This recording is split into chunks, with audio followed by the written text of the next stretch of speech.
Police সদস্যদের ২৪ ঘন্টার মধ্যেই নিজ নিজ কর্মস্থলে যোগ দিতে আহ্বান জানানো হলেও দেশের থানাগুলো এখনও চালু করা যায়নি।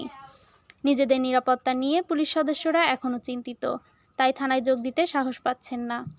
পুলিশের বিভিন্ন পর্যায়ে কথা বলে জানা গেছে, মাঠ পর্যায়ের পুলিশ সদস্যদের মধ্যে নিরাপত্তাবোধ ফিরে আসা না পর্যন্ত তাদেরকে কর্মস্থলে আনা একটা চ্যালেঞ্জ। এমত অবস্থায় রাজধানী ঢাকাসহ অন্যান্য এলাকার থানাগুলো শিগগিরই পুরোদমে চালু করা যাচ্ছে না। অবশ্য ঢাকা মহানগর পুলিশের নতুন কমিশনার মোহাম্মদ নঈনুল হাসনাত যত দ্রুত সম্ভব থানায় বসে কাজ করার আহ্বান জানিয়েছেন।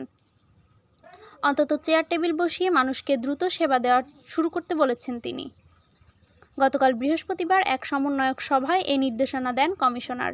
ডিএমপির প্রধান কার্যালয়ে অনুষ্ঠিত এই সভায় ঢাকার থানাগুলোর ভারপ্রাপ্ত কর্মকর্তা, অপরাধ বিভাগের উপকমিশনার ও ডিএমপি সদর দপ্তরের ঊর্ধ্বতন কর্মকর্তারা উপস্থিত ছিলেন। সভায় বিভিন্ন পর্যায়ের কর্মকর্তারা মতামত তুলে ধরেন। তাতে কর্মকর্তারা বলেন, হামলা, ভাঙচুর ও অগ্নিসংযোগের পর রাজধানীর থানাগুলোর এখন যে অবস্থা, তাতে কার্যক্রম চালু করতে সময় লাগবে। সভায় উপস্থিত ছিলেন এমন একাধিক কর্মকর্তারা বলেন, অনেক থানার সবকিছু পুড়ে গেছে, থানায় বসে কাজ করার মতো কোনো অবস্থা নেই। মামলার নথিবদ্ধ করার জন্য কম্পিউটার, পুলিশ সদস্যের যানবাহন, অস্ত্র ও রসদ সামগ্রী, এমনকি চেয়ার টেবিল সহ যা যা ক্ষতি হয়েছে তার তালিকা করার নির্দেশনা দেওয়া হয়েছে।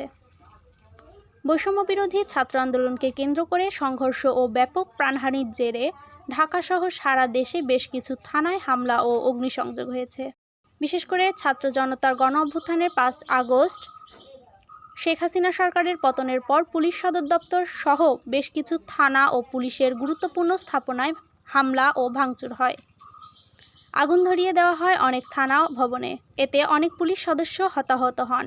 এরপর সারা দেশের থানাগুলো পুলিশ শূন্য হয়ে পড়ে। সংশ্লিষ্ট ব্যক্তিরা বলেছেন, ছাত্র জনতার আন্দোলনের দমনে পুলিশের ভূমিকা নিয়ে মানুষের মধ্যে ব্যাপক ক্ষোভ সৃষ্টি হয়। ফলে পুলিশকে লক্ষ্য করে হামলা করা হয়। শেখ হাসিনা দেশত্যাগের পর পুলিশ শীর্ষ পর্যায় থেকে মাঠ পর্যায়ের সদস্যরা অনেকটা আত্মগোপনে চলে যান।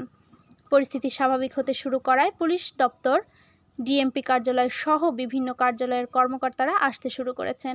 নতুন মহাপরিদর্শক মোহাম্মদ মঈনুল ইসলাম গত বুধবার সব পুলিশ সদস্যকে ২৪ ঘন্টার মধ্যে কর্মস্থলে যোগ দেওয়ার নির্দেশ দেন। গতকাল ২৪ ঘন্টা শেষ হলেও ঢাকাসহ অধিকাংশ থানায়ই পুলিশ সদস্যের দেখা যায়নি। থানাগুলো পাহারায় দায়িত্ব পালন করছেন আনসার সদস্যরা।